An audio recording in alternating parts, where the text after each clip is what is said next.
Perkara-perkara yang mewajibkan mandi atau mungkin mandi yang wajib. Itu tadi baru kita bahas satu. Nah, ini yang 6 perkara. Jadi perkara yang mewajibkan mandi itu ada 6. Salah satu dari 6 ini terjadi, maka mandi jadi wajib. Jadi perkara ini terjadi berarti perkara itu mewajibkan mandi. Nah, yang 3 perkara khusus untuk perempuan, sedangkan 3 sisa lainnya ini terjadi pada laki-laki ataupun perempuan. Totalnya ada 6. Yang 3 khusus untuk perempuan, yaitu yang khusus perempuan haid, nifas, dan melahirkan. Haid, nifas, melahirkan.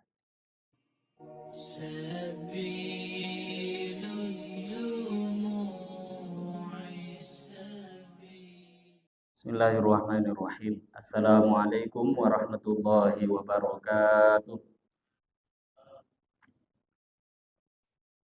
Alhamdulillahil fattahil alim alladzi khalaqal insana fi ahsani taqwim. Wa asyhadu an la ilaha illallahul wahidul hakim wa asyhadu anna sayyidana wa maulana Muhammadan abduhu wa rasuluhur raufur rahim.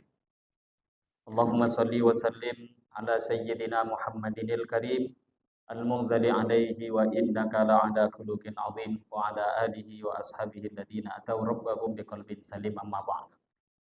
Alhamdulillah, hadirin wal hadirat, Bapak Ibu jemaah salat zuhur yang dimuliakan Allah.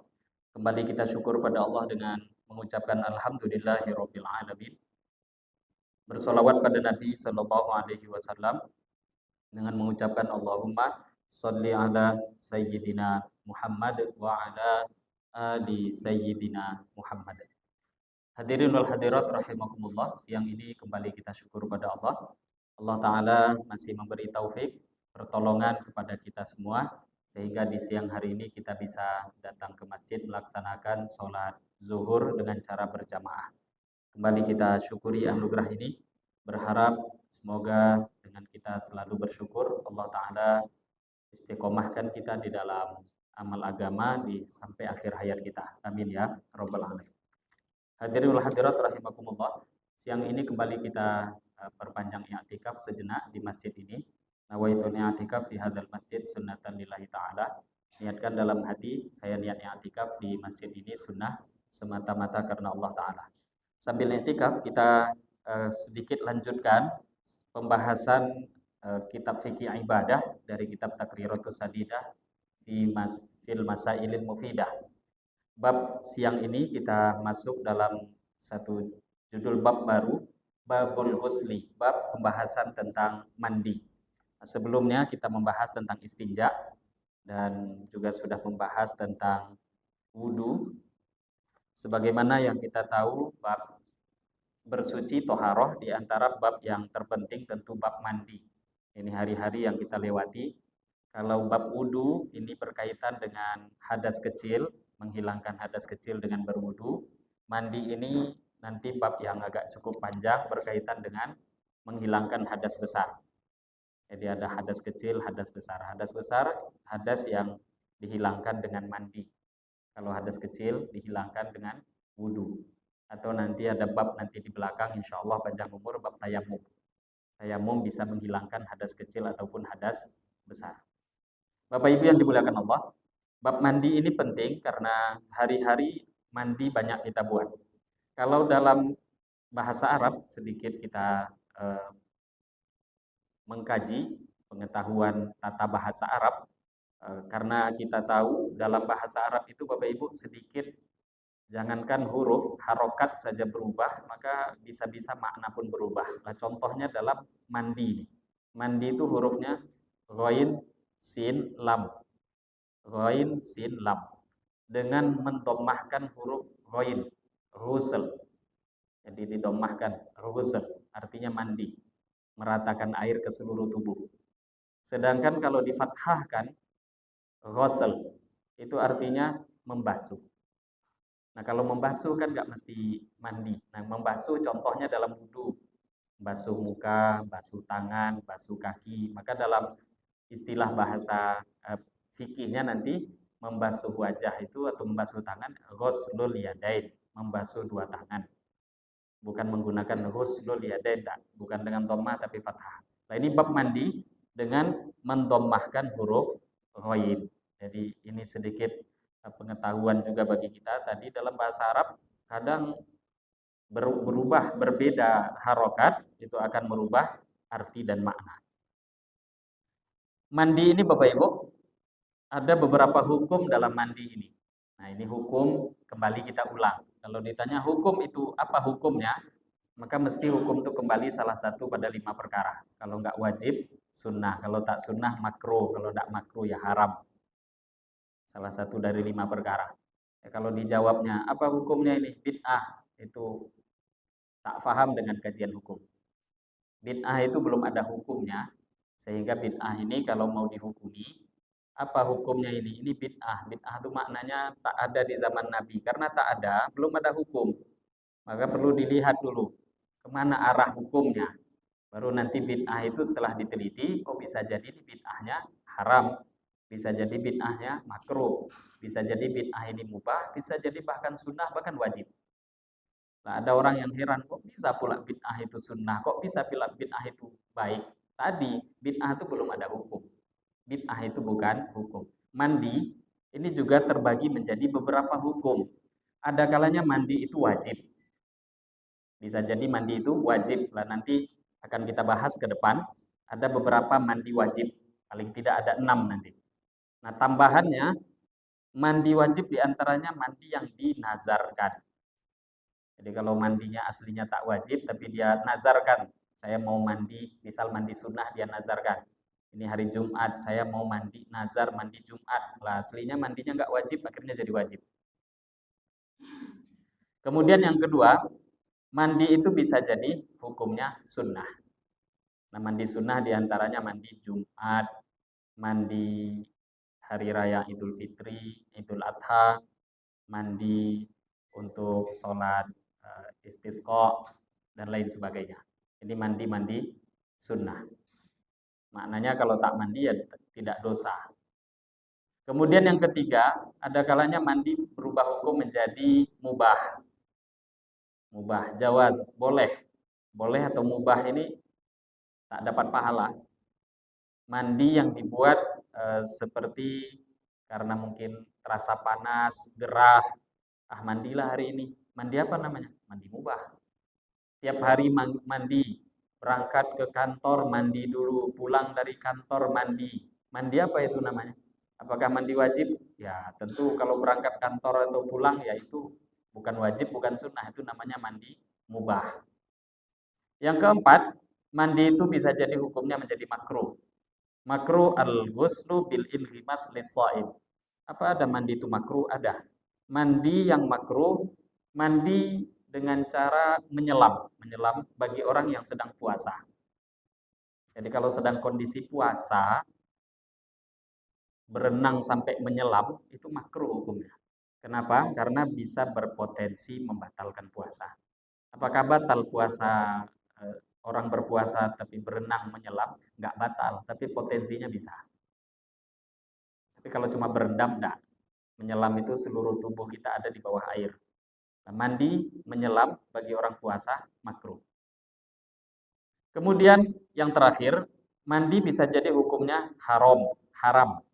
Haram itu pun terbagi menjadi dua. Haram masih sah, ada kalanya haram dan juga tidak sah. Haram ma'asihah, haram tapi sah. Mandinya seseorang menggunakan air curian atau air dari gosok. Mandinya haram, tapi mandinya sah.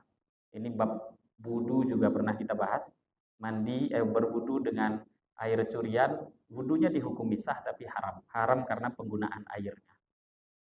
Nah, kalau haram tidak sah, haram dan tidak sah. Mandinya haram, tidak sah, yaitu mandinya perempuan yang haid dengan niat ibadah.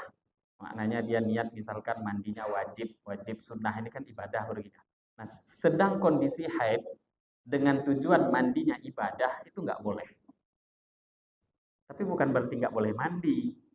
Di garis bawahi, nanti di antara bab mandi wajib, nanti mandi yang wajib itu ada 6, di antaranya perempuan yang selesai dari haid. suci dari haid, suci dari nifas, maka mandi jadi wajib. Jadi mandinya nanti, mandi wajibnya itu ketika haid ataupun nifasnya sudah berhenti. Tapi kalau sedang berlangsungnya haid, biasanya haidnya 5 hari, datang bulan 5, 6 hari, 7 hari. Nah, di tengah-tengah itu apakah boleh mandi? Boleh, silahkan. Tapi yang tak boleh itu mandi wajibnya. Kok dia meniatkan ini ibadah? Itu yang tidak boleh. Karena dalam kondisi itu haidnya tak, sucinya tidak akan, dia tidak akan bisa menghilangkan haidnya. Kondisinya tak akan bisa suci. Itu melawan hukum. Tapi mandi setiap hari sama seperti kita mandi ke kantor, pulang kantor mandi. Nah, yang kadang di zaman sekarang perempuan itu sampai kalau sudah bersuami selesai sucinya itu malah ketahuan karena semasa haid tidak pernah mandi. Ini nggak baik. Karena dia pahamnya mandinya nanti. Enggak, mandi tetap. Yang dilarang di dalam pembahasan hukum agama ini, mandi yang dia niatkan ibadahnya. Itu yang tak bisa. Sama dia dengan berwudu. Ngapain ada wudu? Tapi kalau tidak boleh berwudu, bukan berarti tak boleh cuci muka kan? Bangun tidur, nah, nggak boleh wudu. Ya cucilah muka, cuci tangan, cuci kaki, badan bersihkan. Namanya bukan wudu. Yang tak boleh itu berwudu dengan niat wudu. Kenapa? Ya tidak akan bisa itu wudhu dia hasilkan dalam kondisi seperti terjadi haid ataupun nifas. Lah ini 5 hukum kondisi mandi. Bisa jadi wajib, bisa jadi sunnah, bisa jadi mubah, bisa jadi makruh, bisa jadi haram. Tak ada bid'ah dalam hal ini. Nah, kita lanjutkan. Perkara-perkara yang mewajibkan mandi atau mungkin mandi yang wajib. Itu tadi baru kita bahas satu. Nah, ini yang 6 perkara. Jadi perkara yang mewajibkan mandi itu ada 6.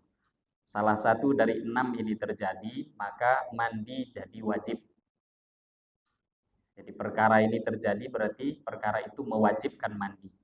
Nah, yang 3 perkara khusus untuk perempuan, sedangkan 3 sisa lainnya ini terjadi pada laki-laki ataupun perempuan. Totalnya ada 6. Yang 3 khusus untuk perempuan, yaitu yang khusus perempuan haid, nifas, dan melahirkan. Haid, nifas, melahirkan. Jadi haid, ketika haid terjadi, maka berarti wajib mandinya sudah. Hukumnya dia sudah mendapatkan perkara yang mewajibkan mandi. Tapi nanti kapan mandinya wajib? Selepas terputusnya darah haid. Haid selesai, baru mandi. Yang kedua, nifas. Itu juga perkara yang mewajibkan mandi. Darah nifas, darah yang mengiringi selepas melahirkan. Nah, selesai umumnya itu 40 hari, tapi dalam mazhab Syafi'i paling lama 2 bulan. 60 hari itu paling lama, umumnya 40 hari. Paling sebentar ya sedikit keluarnya.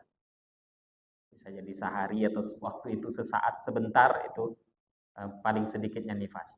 Selesai dari nifas itu berhenti darahnya, baru dia wajib mandi. Nah, kemudian melahirkan, wiladah.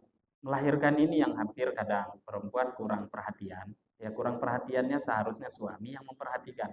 Tanggung jawab memberitahu agama, bahkan sebenarnya ngajar agama itu suami. Kalau tak tahu suami tanya pada ustadz. Kalau ada ustazah perempuan, perempuan langsung tanya. Jadi selepas melahirkan itu ada namanya mandi wajib, mandi wiladah. Mandi selepas melahirkan. Mandi nifas lain bab lagi.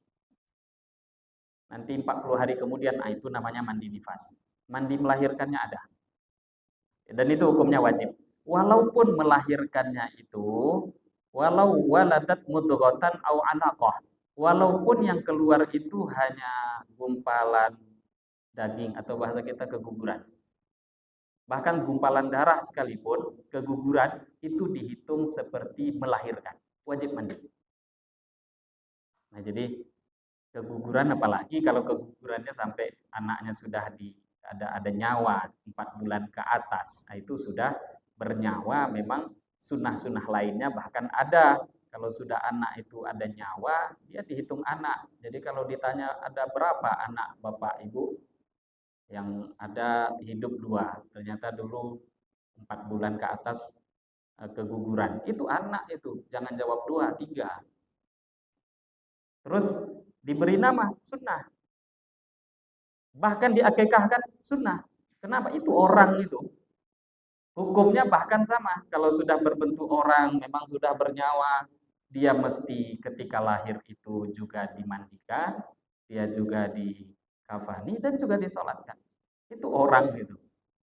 Nah, jangankan tadi berbentuk orang, ada hukum untuk mandi, khusus mandi ketika melahirkan walaupun hanya mudghah atau alaqah, baik itu gumpalan darah yang hanya mungkin 1-2 bulan ataupun bahkan lebih dari itu, maka walaupun keguguran seperti itu tetap wajib mandi.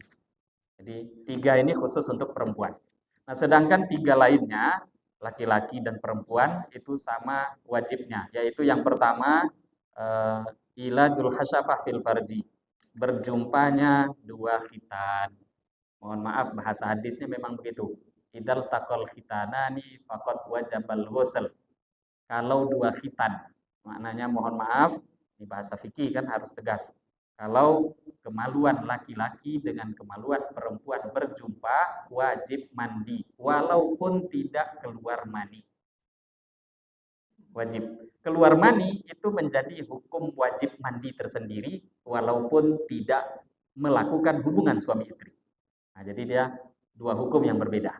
Jadi dengan hubungan suami istri, mani tidak keluar, wajib mandi. Karena dengan murni berjumpa saja itu sudah mewajibkan mandi.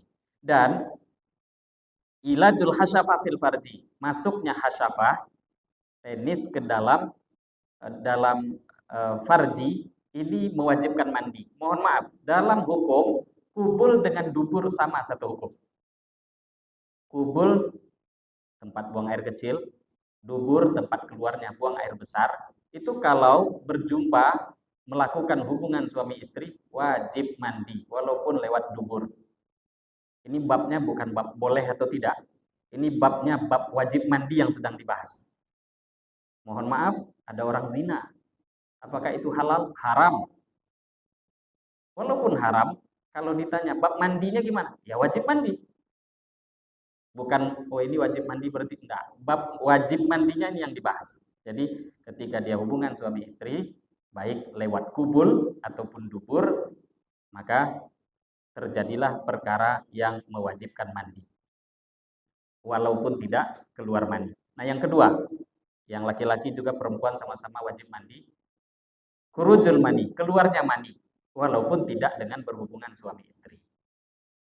Jadi keluar mani itu entah dalam berhubungan suami istri wajib mandi, berarti kenanya 2, ya keluar maninya sudah mewajibkan, hubungan suami istri juga mewajibkan. Ataupun tanpa hubungan suami istri, mohon maaf dia keluarkan sendiri. Atau mohon maaf, kalau dalam hukum fikih mazhab Syafi'i mengeluarkan air mani sendiri itu hukumnya haram. Walaupun nanti dalam mazhab lain ada sebagian ulama yang memakruhkan.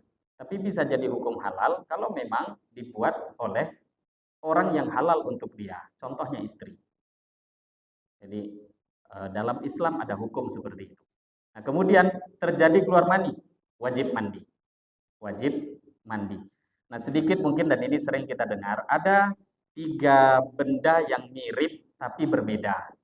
Mani, madhi, mim, zal, ya, madhi. Dan yang ketiga wadi, waw, dal, ya. Ini mirip-mirip tapi beda hukum. Kalau mani yang seperti kita tahu itu punya ciri-ciri beberapa hal, yaitu diantaranya kalau keluarnya muncrat. Yang kedua terasa lezat dalam keluarnya. Yang ketiga setelah keluar itu futur, terjadi lemah dalam badan. Nah itu ciri-cirinya. Nah ini kalau keluar mani namanya. Terjadilah nanti wajib mandi. Sedangkan nanti madhi itu mirip-mirip dengan mani, tapi keluarnya karena ada dorongan syahwat, ada keinginan syahwat, tahu-tahu dia keluar. Nah ini dinamakan madhi. Tapi berbeda dengan mani tadi. Biasanya salah satu Sayyidina Ali bin Abi Thalib, beliau mengatakan kuntu rajulan madza. Madza itu sigot mubalaghah, artinya sangat. Saya ini sering keluar madhi, kata Sayyidina Ali. Maka saya mau tanya Rasulullah tuh malu. Akhirnya kirim utusan sahabat lain. Malulah karena yang mau ditanya mertua sendiri. Akhirnya utus sahabat lain untuk bertanya. Maka Nabi sampaikan hukum. Nah, ini yang kita bahas. Madhi. Nanti kita perinci ya. Kemudian yang ketiga wadi. Wadi mirip juga mandi, tapi tanpa ada rasa lezat nikmatnya, tapi bentuknya mirip mani. Warnanya juga putih. Nah, bedanya kalau wadi ini biasanya keluar ketika seseorang itu sedang selepas mengerjakan hal-hal yang capek, ngangkat barang, kerja letih, atau tahu kok duduk, kok keluar, kok kayak mani, padahal bukan, ya sifat-sifat mani tak ada, tapi kok bentuknya mani, itu bukan mani, namanya wadi. Nah, ada beberapa orang yang dalam hidupnya punya kasus itu, ada yang kebanyakan orang tidak ada terjadi. Tapi ada beberapa orang. Lah, mani itu saja yang mewajibkan mandi. Sedangkan yang dua lainnya, madhi dengan wadi, itu tidak mewajibkan mandi dan hukumnya najis. Sedangkan mani dihukumi suci. Suci Bapak Ibu, bukan masalah bersih, bagus atau tidaknya. Suci itu kan kadang kotor. Contohnya ingus, apa hukumnya dahak, ingus, ludah, ya itu suci. Tapi kalau kena baju, apalagi yang naudzubillah berwarna, itu warna hijau, ya sudahlah. Jadi kalau ditanya sucinya, suci. Tapi kalau jorok, memang jorok. Mani suci kah? Suci. Kalau jorok, itu jorok. Jadi beda antara kotor dengan suci. Nah, mani dihukumi suci. Nanti kalau Bapak Ibu kata, kami pernah dengar katanya najis. Ikhtilaf para ulama. Madhab Syafi'i, Imam Syafi'i memfatwakan suci. Karena memang banyak dalil yang lebih kuat menerangkan suci. Nabi hanya mengerok. Mengerok itu dalam kita tahu barang najis itu tidak bisa dihilangkan kecuali dengan air. Kalau memang itu mani itu seumpama najis, mestinya dicuci. Dan Nabi kenapa hanya mengerok? Kalau Bapak Ibu mengatakan itu khusus lah, yang lain juga boleh. Kalau kena tai, baju kita dikerok juga lah. Enggak. Jadi memang paling kuatnya itu. Termasuk diantaranya manusia ini mulia karena asal muasal penciptaannya. Asal muasal penciptaan kita tuh benda suci. Nah, kalau dari benda najis, mulianya jadi kurang. Tapi ini ikhtilaf. Menurut sebagian ulama memang najis, tapi itu bukan fatwa dalam mazhab Imam Syafi'i rahimahullahu ta'ala. Nah, kemudian yang ketiga, yang juga mewajibkan mandi sama laki-laki dengan perempuan, yaitu kematian. Mati, ada orang mati, dengan mati itu wajib mandi. Cuma yang wajib bukan yang matinya, yang hidup yang wajib memandikan. Yang mati tidak ada kena hukum lagi. Jadi tiga ini sama terjadi pada laki-laki perempuan. Keluar mani yang pertama, berhubungan suami istri, kemudian yang ketiga kematian. Ini laki-laki perempuan terjadi keduanya. Tapi yang tiga tadi yang pertama ini hanya khusus untuk perempuan, haid, nifas, dan melahirkan. Nah, ini Bapak Ibu di antara beberapa hal yang kita bisa bahas di siang hari. Nah, sedikit sebelum kita tutup ada sedikit masail, pembahasan masalah. Idza syakka al-khuruj maniyun ammadiyun famal hukmu. Ketika ada ragu, nampak ini mani bangun tidur, mimpi tidak ada. Tahu-tahu bangun tidur kok nampak. Bentuknya sama masalahnya. Mani itu dengan madhi tadi. Ini mani atau madhi? Ragu. Namanya ragu itu 5%, 50%, 50%. Kalau lebih agak menang ini mani, ya berarti bukan ragu namanya. Jadi kalau ragu, ini apa ini? Maka dalam hukum fikih, dia bisa ambil keputusan mana yang kira-kira dia pilih. Boleh dia anggap itu mani, boleh dia anggap itu mani. Kalau dia sudah ambil keputusan ini mani, ya sudah, berarti wajib mandi. Tapi kalau dia katakan ini mandi, ya najis, harus dicuci, tapi tidak wajib mandi. Tapi ada yang paling afdol, ambil jalur keduanya. Ragu ya, mandi dan cuci itu yang terkena. Itu yang paling utama, karena hal ini meragukan. Tapi dalam hukum fikih sebenarnya cukup dia ambil satu, entah itu dia putuskan ini mani, berarti dia hukumi amalkan apa-apa yang wajib ketika keluar mani. Berarti dia wajib mandi, tapi tidak wajib karena dianggap suci itu mani. Kemudian kalau dia putuskan ini mandi, berarti baju pakaian yang terkena wajib dicuci karena najis, tapi dia tidak diwajibkan untuk mengerjakan mandi wajib. Nah, ini pembahasan siang hari ini.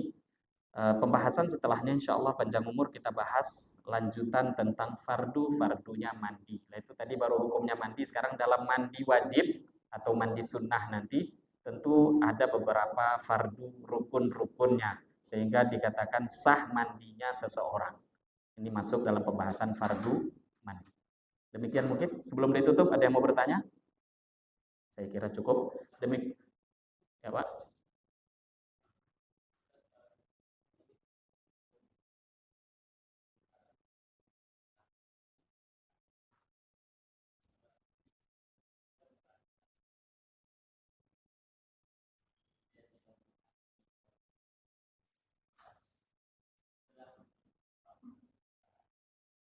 Ya. Ya. Untuk kasus yang seperti itu tidak ada masalah. Jadi kalau sudah ditunggu sesaat, perempuan kan punya kebiasaan, biasanya 5 hari, 6 hari, maka aturannya dia ikut kebiasaannya. Tahu-tahu memang setelah biasa 6 hari, tahu-tahu memang udah berhenti. Setelah berhenti dia mandi.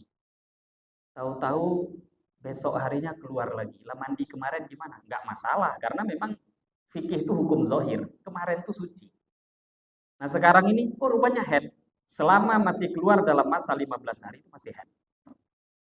Selama masih keluarnya dalam masa 15 hari. Makanya kan perlu dia tulis keluarnya kapan. Kalau dia nggak tulis, head, head keluar ternyata tanggal 1 Januari, tanggal 1 itu hari pertama. Harus dia tulis, kalau nggak dia nggak akan tahu. Harus dia data. Nah hari ke-6 berhenti, mandi. Nggak ada masalah. Yang namanya berhenti, mandilah. Bahasanya kan tadi, mandi haid itu wajib ketika berhenti. Nah sekarang berhenti dia. Nggak taunya di prank, keluar lagi besok. Selagi masih 15 hari, itu masih dianggap haid. Lah mandi kemarin, sholatnya kemarin, nggak ada masalah. Ya karena kemarin itu keadaan kondisi fikih menilai secara hukum zohir. Nah ini nanti ada pembahasan sendiri khusus dalam bab haid nanti. Tapi itu yang bisa saya jawab dalam pertanyaan siang hari ini. Saya kira cukup. Demikian mungkin yang bisa dibahas. Lebih kurang mohon maaf. Kita tutup dengan doa kepada majelis. Subhanakallahumma bihamdika asyhadu an la ilaha illa anta astaghfiruka wa atubu ilaik. Wabillahi taufiq wal hidayah. Wassalamualaikum warahmatullahi